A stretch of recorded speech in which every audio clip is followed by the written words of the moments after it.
ಇವತ್ತು ಮುಖ್ಯಮಂತ್ರಿ ಬಸವರಾಜ ಬೊಮ್ಮಾಯಿ ಅವರು ಮಳೆಯ ಹಾನಿಗೊಳಗಾದ ಪ್ರದೇಶಗಳಿಗೆ ಭೇಟಿ ಕೊಡ್ತಿದ್ದಾರೆ. ಅದನ್ನು ಒಂದಷ್ಟು ಮಾಹಿತಿ ನಿಮ್ಮ ಮುಂದೆ ಇಡ್ತಾ ಇದ್ದೀವಿ. ಮಳೆಯಿಂದ ಹಾನಿಗೊಳಗಾಗಿರುವಂತಹ ಕೆಆರ್ಪುರಂ ಕ್ಷೇತ್ರದಲ್ಲಿ ಮುಖ್ಯಮಂತ್ರಿಗಳು ಪರಿಶೀಲನೆ ನಡೆಸ್ತಾ ಇದ್ದಾರೆ. ನೀವು ನೋಡ್ತಿರುವಂಥ ದೃಶ್ಯ. ಮಳೆ ಹಾನಿ ಬಗ್ಗೆ ಸ್ಥಳೀಯರು ಸಿಎಂಗೆ ದೂರು ಸಲ್ಲಿಸಿದ್ದಾರೆ. ರಾಜ್ಯ ಕಾಲುವೆಯಿಂದ ಮನೆಗಳಿಗೆ ನೀರು ನುಗ್ತಾ ಇದೆ, ನಾವು ಪರದಾಡ್ತಾ ಇದ್ದೀವಿ ಸ್ವಾಮಿ ಅಂತ ತಮ್ಮ ಸ್ಥಿತಿಯನ್ನು ಅವರಿಗೆ ವಿವರಿಸ್ತಾ ಇರುವಂಥ ದೃಶ್ಯ. ಸಚಿವ ಬೈರತಿ ಬಸವರಾಜ್ ಅವರ ಮುಂದೆ ಬೇಸರ ವ್ಯಕ್ತಪಡಿಸ್ತಾ ಇದ್ದಾರೆ. ಸಾಯಿ ಲೇಔಟ್ನ ಅಪಾರ್ಟ್ಮೆಂಟ್ ನಿವಾಸಿಗಳ ಮನವಿಯನ್ನು ಆಲಿಸಿದ್ರು, ಪರಿಹಾರ ಕೊಡ್ತೀವಿ ಅಂದ್ರೆ ಮುಖ್ಯಮಂತ್ರಿಗಳು ಹಾಗೂ ಸಚಿವರು ಭರವಸೆ ಕೊಟ್ಟರು.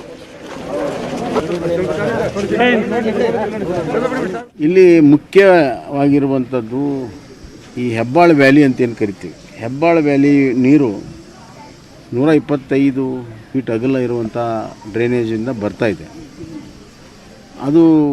ಅದನ್ನು ಸಾಕಷ್ಟು ನೀಟಾಗಿ ಮೇಂಟೈನ್ ಮಾಡಿದ್ದಾರೆ. ಆದರೆ ಪ್ರಾಬ್ಲಮ್ ಇರುವಂಥದ್ದು ರೈಲ್ವೆ ವೆಂಟ್ ಏನಿದೆ ಅದು ಭಾಳ ಚಿಕ್ಕದಾಗಿಬಿಟ್ಟಿದೆ. ದೊಡ್ಡ ಪ್ರಮಾಣದ ನೀರು ಬಂದಾಗ ಸುಮಾರು 10-15 ಫೀಟ್ ಮೇಲೆ ಬಂದು ನೀರು ಈ ಲೇಔಟ್ಗಳಿಗೆ ಹೋಗ್ತಾ ಇದೆ. ಅದಕ್ಕಾಗಿ ರೈಲ್ವೆ ಅಥಾರಿಟೀಸ್ಗೆ ಇವತ್ತೇ ಮಾತಾಡ್ತೀನಿ. ಅದಕ್ಕೆ ಬೇಕಾಗಿರುವಂಥ ಹಣಕಾಸನ್ನು ಕೂಡ ಒದಗಿಸ್ತೀವಿ ಮತ್ತು ಆ ವೆಂಟನ್ನು ದೊಡ್ಡ ಪ್ರಮಾಣದಲ್ಲಿ ಮಾಡಿ ಸಂಪೂರ್ಣವಾಗಿ ನೀರು ಹೋಗೋದಕ್ಕೆ ನಾವು ಕಾರ್ಯಾಚರಣೆ ಮಾಡ್ತೀವಿ. ಎರಡನೇದು ಇನ್ನೊಂದು ವೆಂಟನ್ನು ನಮ್ಮ ಅರ್ಕಾವತಿ ಲೇಔಟ್ ಪಕ್ಕದಲ್ಲಿ ಬರ್ತಾ ಇದೆ, ಅದು ಬಿ ಡಿ ಎದವರು ಕೂಡ ಮಾಡೋದಕ್ಕೆ ಈಗಾಗಲೇ ಒಪ್ಕೊಂಡಿದ್ದಾರೆ. ಇವೆರಡು ವೆಂಟು ರೈಲ್ವೆ ಲೈನ್ಗೆ ಆಗಲೇಬೇಕು, ಅದು ಮಾಡ್ತೇವೆ.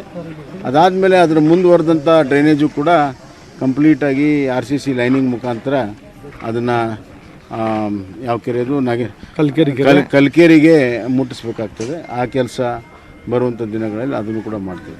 ಇನ್ನೊಂದು ಸಮಸ್ಯೆ ಇರುವಂಥದ್ದು ಇದು ದೇಶದಲ್ಲೆಲ್ಲರಿಗೂ ಕೊರೋನಾ ವ್ಯಾಕ್ಸಿನ್ ಸಿಗಬೇಕು ಅನ್ನೋದು ನೆಟ್ವರ್ಕ್